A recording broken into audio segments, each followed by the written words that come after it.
जीवन को महान बनाने वाली प्रेरणादायक कहानी है। निस्वार्थ भाव से जगत कल्याण की सेवा में समर्पित महान व्यक्तियों के अनुभव। प्रजापिता पिताश्री ब्रह्मा एवं मातेश्वरी जगदम्बा सरस्वती के संग के रंग, ईश्वरीय यज्ञ इतिहास की झलकियां तथा परमात्म शक्ति अनुभूति से अपना जीवन श्रेष्ठ बनाने के लिए देखिए कार्यक्रम प्रेरणा।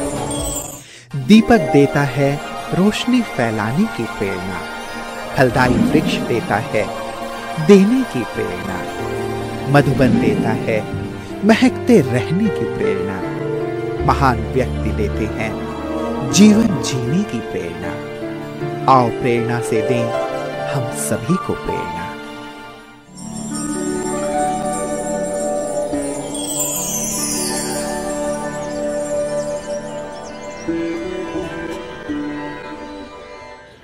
नमस्कार, आइए प्रेरणा कार्यक्रम में आपका हार्दिक स्वागत है। साथियों, इस कार्यक्रम में हम आपकी मुलाकात कराते हैं ऐसी प्रेरणादायी हस्तियों से जिनका संपूर्ण व्यक्तित्व निस्वार्थ सेवा करने और जीवन को दिव्य बनाने की प्रेरणा देता है। ये वो महान आत्माएं हैं जो अध्यात्म के पथ को अपनाकर ईश्वरीय प्रेम का रसपान करते हुए जन जन को ईश्वर के सानिध्य का अनुभव करा रही हैं।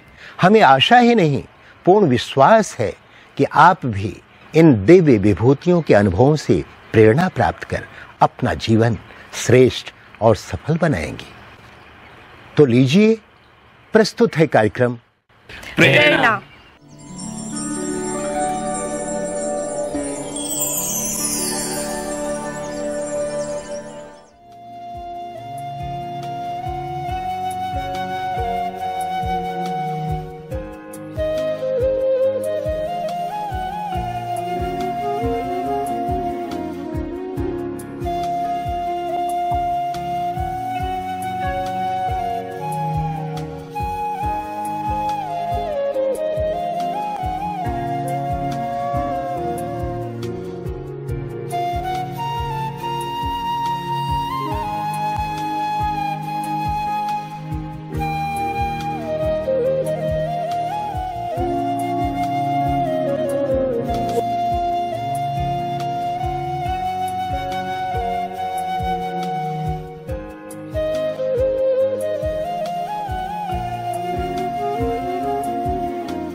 देवभूमि हिमाचल में व्यास नदी के तट पर स्थित मंडी मांडव्य ऋषि की तपोभूमि छोटी काशी के नाम से मशहूर प्रजापिता ब्रह्मा कुमारी ईश्वरीय विश्वविद्यालय की मुख्य संचालिका के रूप में आदरणीय शीला दीदी जी निमित्त हैं। आपका जन्म सन 1946 में नादौन में हुआ।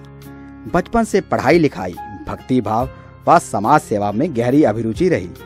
मधुर वाणी, हर्षित मुख, सहनशील, ममतामयी मूरत, सरलता आदि गुण आप में विशेष हैं। आपको पहली बार सन 1962 में नादौन में ईश्वरीय ज्ञान मिला। आत्मा परमात्मा का सत्य परिचय पाकर आपने भी अपना जीवन प्रभु समर्पित कर दिया।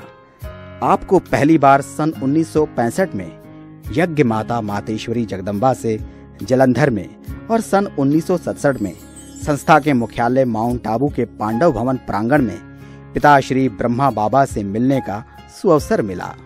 मम्मा बाबा की साकार पालना व विशेष वरदान पाकर सन 1967 से अमृतसर, चंडीगढ़, बटाला, कालका, डेरा बस्सी आदि सेवा स्थानों पर विशेष सेवा करते हुए सन 1973 से मंडी हिमाचल की सेवाओं को आगे बढ़ा रही हैं।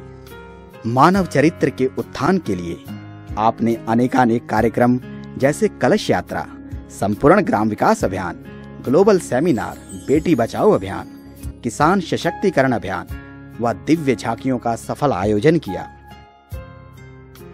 वर्तमान समय 6 सेवा केंद्र, 8 उप सेवा केंद्र, 45 गीता पाठशालाओं में 43 टीचर बहनों के विशाल संगठन के साथ 2000 से भी अधिक विद्यार्थी आपकी विशेष पालना पाकर अपना जीवन श्रेष्ठ बना रहे हैं।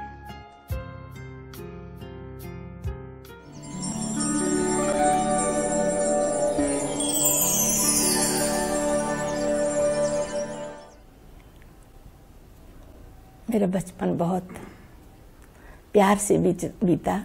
चाहे गरीब घर में जन्म था, लेकिन मुझे बहुत सब प्यार करते थे, पिताजी, माताजी, भाई बहन। मैं सबसे छोटी थी परिवार में, और छोटी होने के कारण से मुझे माता पिता ने बड़े प्यार से पाला। उसके बाद जब मैं 8th क्लास में पढ़ रही थी, तो उसमें मेरे को एक अंदर से संकल्प आया कि मुझे भगवान को ढूंढना है, मैंने भगवान से मिलना है। मैं कैसे मिलूंगी, मैं क्या करूंगी? तो सभी ऐसा कहते थे, भगवान से थोड़ी मिला जाता है, कैसे मिलेंगे आप, भगवान तो किसी किसी को मिलता है। तो मैं बोलती थी किसी में मैं भी हूँ, और मैं भगवान को ढूंढ के ही छोड़ूंगी। तो फिर सोचती थी कैसे ढूंढूंगी, क्या करना पड़ेगा।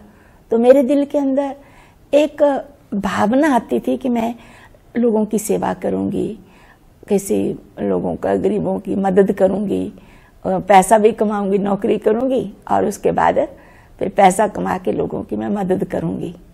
तो ये मेरी पहले से ही, जैसे उस समय से ही धारणा बन गई कि मैंने भगवान को ढूंढना, चाहे मुझे कुछ भी करना पड़ेगा, लेकिन मैं ढूंढ के ही हटूंगी। उस समय पर मुझे एक संकल्प आया।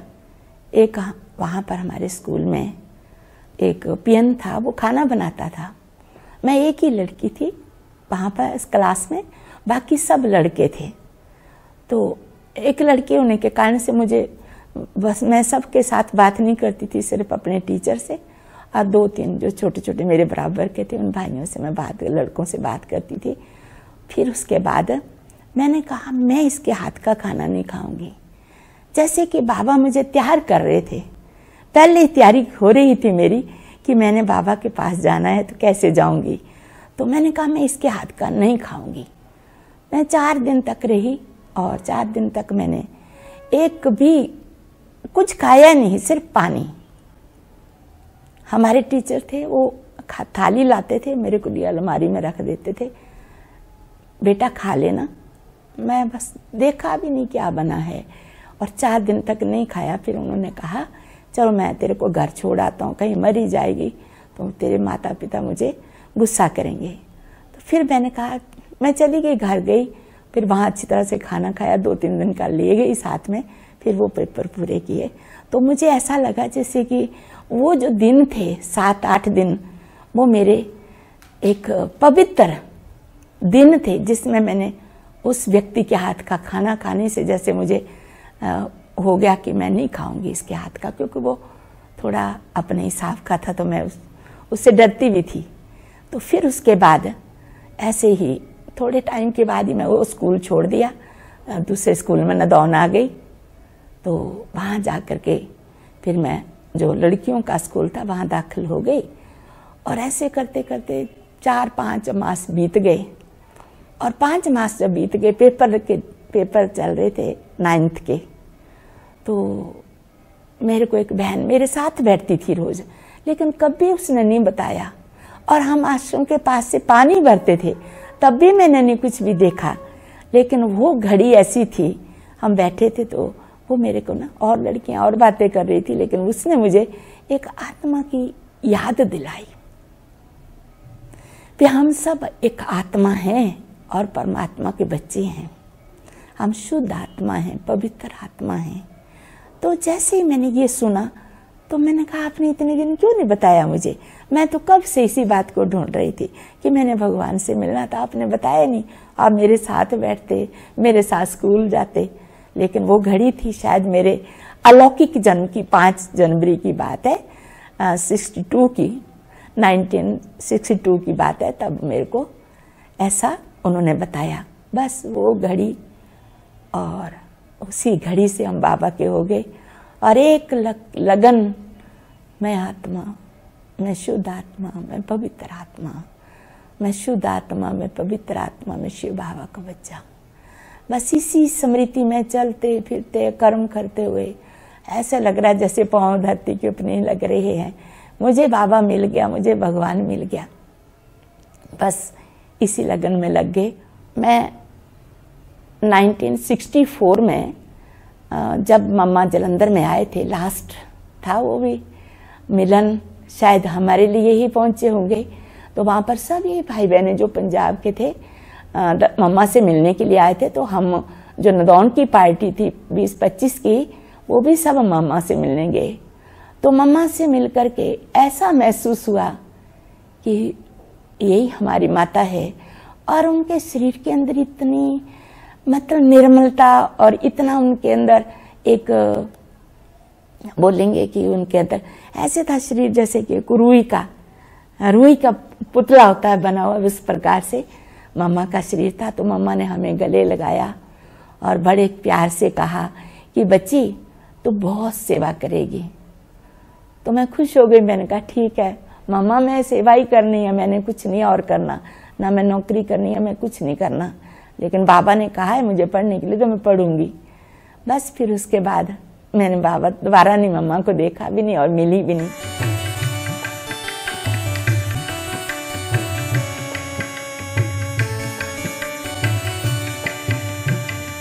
मंदिर में भक्तों की नजरें निहारे, मिलने को बच्चे भी तुमको पुकारे। मंदिर में भक्तों की नजरें निहारे, मिलने को बच्चे भी तुमको पुकारे। वीणा की झनकार, वीणा की झनकार आकर सुनाओ, सखियों से ही सही मिल कर के जाओ, तेरी याद आई।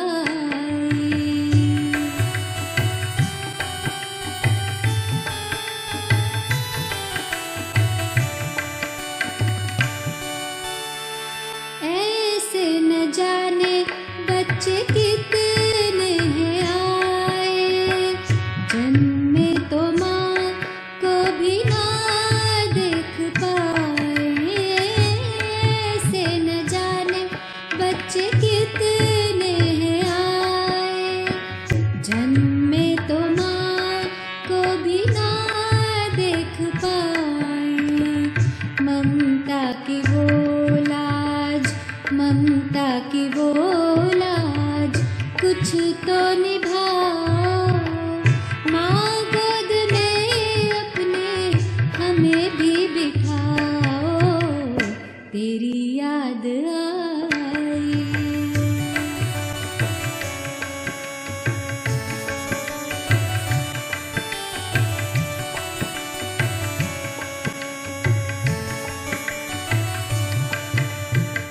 आ, 67 में मेरा जब पेपर पूरे हो गए, जेबीटी का मेरा एग्ज़ाम हो गया, तो लास्ट पेपर था और 12 बजे पेपर पूरा हुआ और 1 बजे मैंने बस पकड़ी। माना हमारी पार्टी मधुबन के लिए रवाना हुई बाबा से मिलने के लिए। उससे पहले हम नहीं जा सके क्योंकि वो जो समय था उस समय पर इतना पैसा नहीं था। भले मेरी बहन सर्विस करती थी लेकिन पैसा नहीं था इतना जो हम वहाँ जा सकते। तो उस टाइम फिर हमारा बना जाने का और बाबा से हम मिले। तो बाबा ने जाते ही मेरे से पूछा कि बच्ची ठीक ठाक है, पहुंच गई, अब तो नहीं जाएगी, नौकरी तो नहीं करोगी, नौकरी टोकरी तो नहीं करोगी। मैंने कहा नहीं बाबा मैं नहीं करूंगी नौकरी। बाबा ने फिर पूछा बच्ची नौकरी टोकरी तो नहीं करोगी। मैं कहा नहीं बाबा मैं नहीं करूंगी। फिर पूछा तीसरी बार, माना जैसे कहते ना कसम उठाते तो 3 बार कसम उठाते हैं, वैसे बाबा ने मेरे से 3 बार पूछा। तो मैंने तीनों ही बार बाबा को कहा बाबा मैं नहीं नौकरी करूंगी, मैं सिर्फ आपके पास रहूंगी बाबा, मैं ईश्वरीय सेवा करूंगी, बाकी मैं कुछ नहीं करूंगी। तो बाबा ने बहुत गले लगाया और बाबा ने मेरे में इतनी शक्ति भरी। आंखों में बाबा तेरी जाने हैं कितने जलवे, आंखों में बाबा तेरी जाने हैं कितने जलवे, देखा है हमने इनसे जग को निहाल करते। आँखों में बाबा तेरी जाने हैं कितने जलवे, देखा है हमने इनसे जग को निहाल करते। आँखों में बाबा तेरी, आँखों में बाबा तेरी।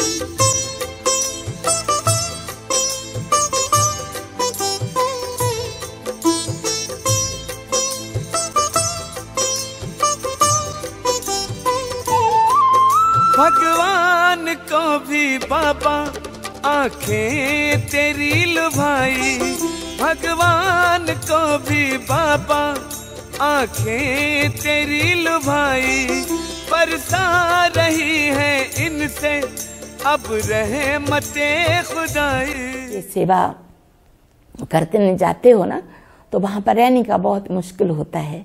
तो उसके लिए कोई ऐसा टेंट तैयार करो, टेंट तैयार करके उसमें सोने के लिए बहनों के लिए कमरे अलग होने चाहिए, उसमें बाथरूम भी होना चाहिए, उसमें किचन भी होना चाहिए, सारे माइयों के लिए अलग बनना चाहिए।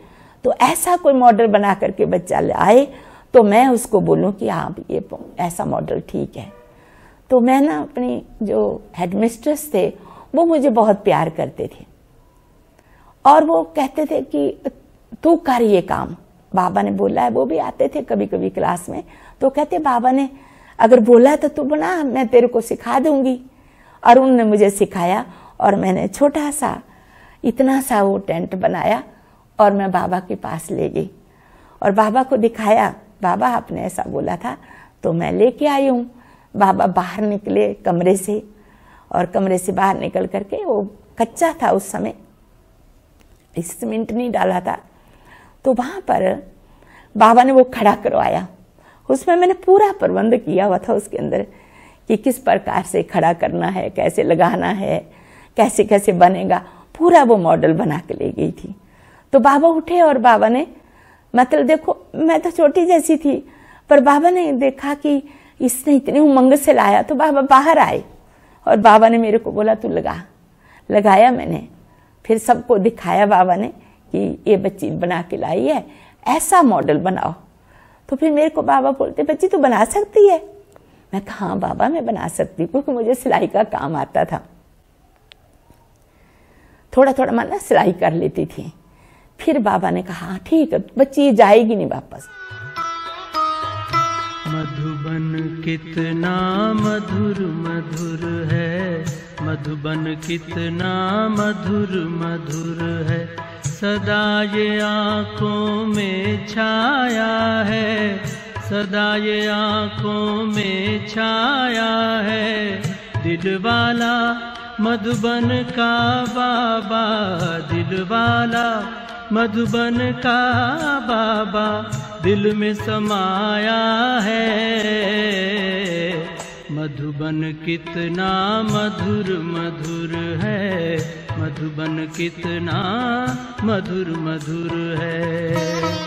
परम पिता शिव रोज यहाँ आकर ब्रह्मा के तन में, परम पिता शिव रोज यहाँ आकर ब्रह्मा के तन में, मुरली की मीठी मीठी तान सुनाते, मुरली की मीठी तान सुनाते, नैनों से छलका सागर का प्यार, नैनों से छलका सागर का प्यार, भूलता है नित्य नया रंग, भूलता है नित्य नया रंग। बच्चों के जीवन में दिलवाला मधुबन का बाबा, दिलवाला मधुबन का बाबा दिल में समाया है। मधुबन कितना मधुर मधुर है, मधुबन कितना मधुर मधुर। जो धारणा की बातें हैं, जो बाबा ने सबसे पहली बात पवित्रता की, स्वच्छता की बताई है, सच्चाई सफाई की बताई है कि बच्चे दिल के अंदर किसी एक आत्मा के प्रति भी आपके अंदर कोई भी संकल्प होगा, कोई बैर भाव का, ईर्ष्या द्वेष का या किसी भी किस्म का कोई बात होगी तो आप ये सेवा नहीं कर सकेंगे, जितनी करनी चाहिए वो नहीं कर सकेंगे। तो इसलिए आप अपने मन को इतना स्वच्छ बनाना है कि किसी भी आत्मा के प्रति, शायद दुनिया की कोई भी आत्मा आपके पास आए लेकिन उसके प्रति बुरी भावना नहीं रखनी है। अगर आप इन बातों का आप पुरुषार्थ करेंगे तभी सेवा कर सकेंगे।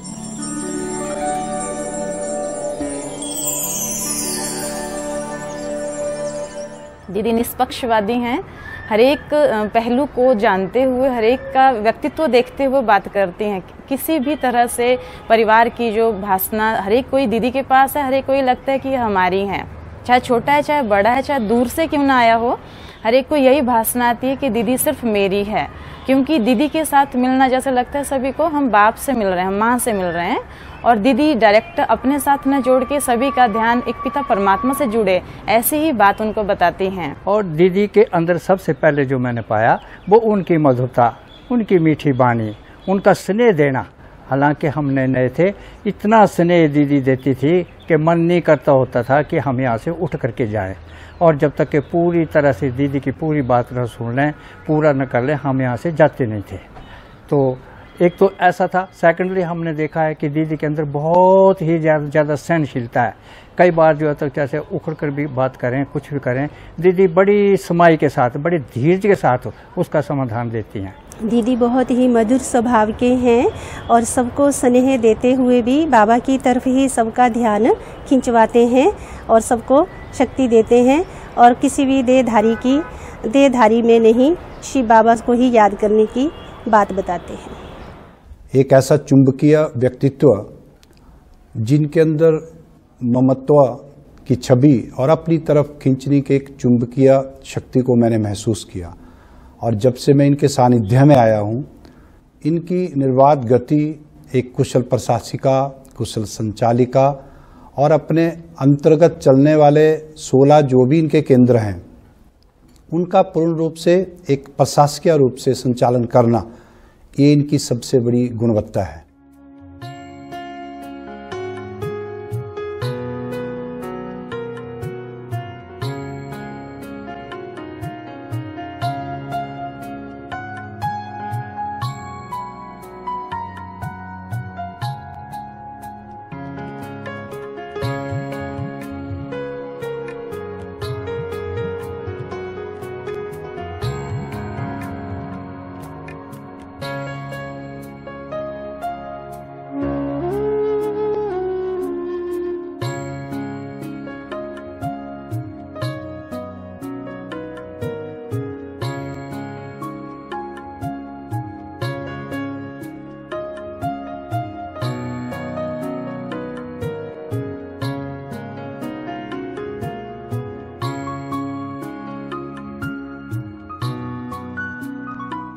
ये जो है स्नेह और शक्ति के अवतार, ऐसी स्नेह की छत्र छाया में उन्होंने कन्याओं की पालना की कि आज सारे भारतवर्ष में ये अपने बाबा का परचम लहरा रही है। दीदी दिव्यता की देवी है, चेहरे से दिव्यता झलकती है, पवित्रता की मूर्त है।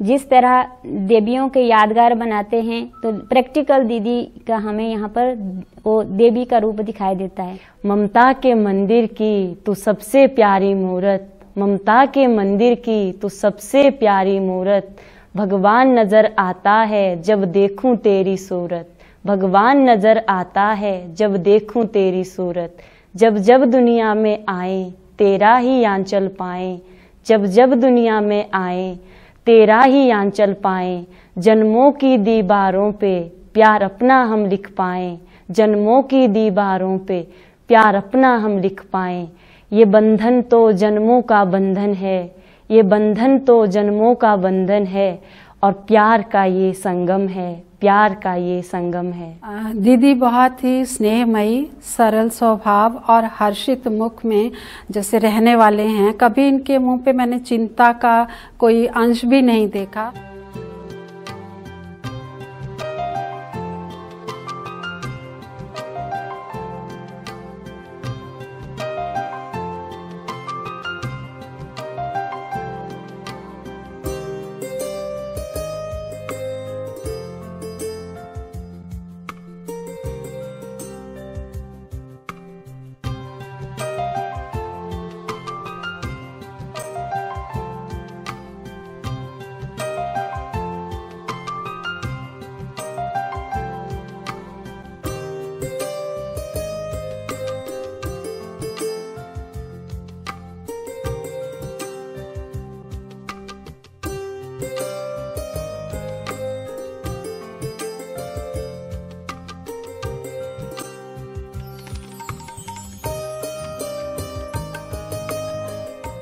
दीदी स्नेह, वात्सल्य और ममता की मूर्त है। दीदी के लिए मैं एक शब्द कहना चाहूँगी, माँ लाख हो रुस्वा लेकिन माँ जैसा सगा कोई नहीं। माँ ही तो एक ऐसी है जिसकी मोहब्बत में कोई दगा नहीं। दीदी में मैंने माँ की मूर्त देखी है, माँ का स्नेह देखा है, हर किसी को दीदी ने अपने गले से लगाया है। ऐसी है हमारी आदरणीय शीला दीदी जी। मुझे खुशी है कि जो ब्रह्म कुमारी विश्व का सबसे बड़ा विश्वविद्यालय है, मुझे भी माउंट आबू में जाने का मौका मिला और जो शांति मुझे वहाँ महसूस हुई है वो मुझे किसी और जगह शांति महसूस नहीं हुई है। तो मैं शीला दीदी जी को बधाई देना चाहता हूँ कि समाज में बहुत अच्छा काम कर रही है और बाबा जी के जो प्रयास है, बाबा जी का जो आशीर्वाद है, उनकी कोशिश है कि सबको बाबा जी का आशीर्वाद मिले।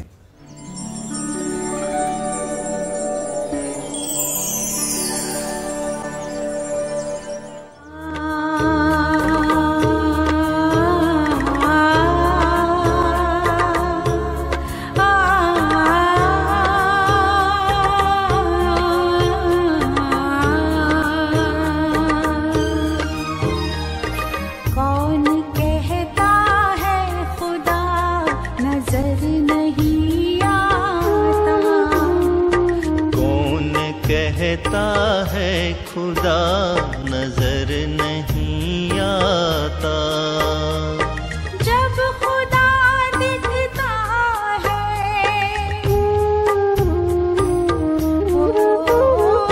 जब खुदा दिखता है कोई और नहीं दिखता।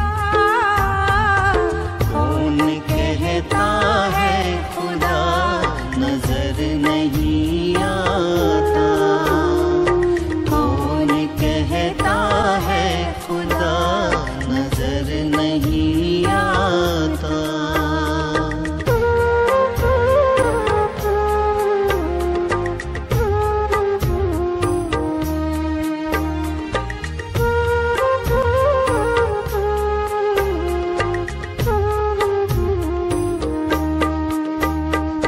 खामोशी से झांकोगे सच्चे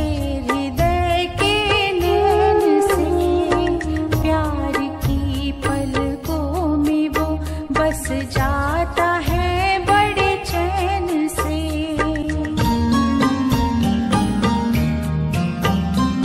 खामोशी से झांकोगे सच्चे हृदय के नैन से, प्यार की पलकों में वो बस जाता है बड़े चैन से।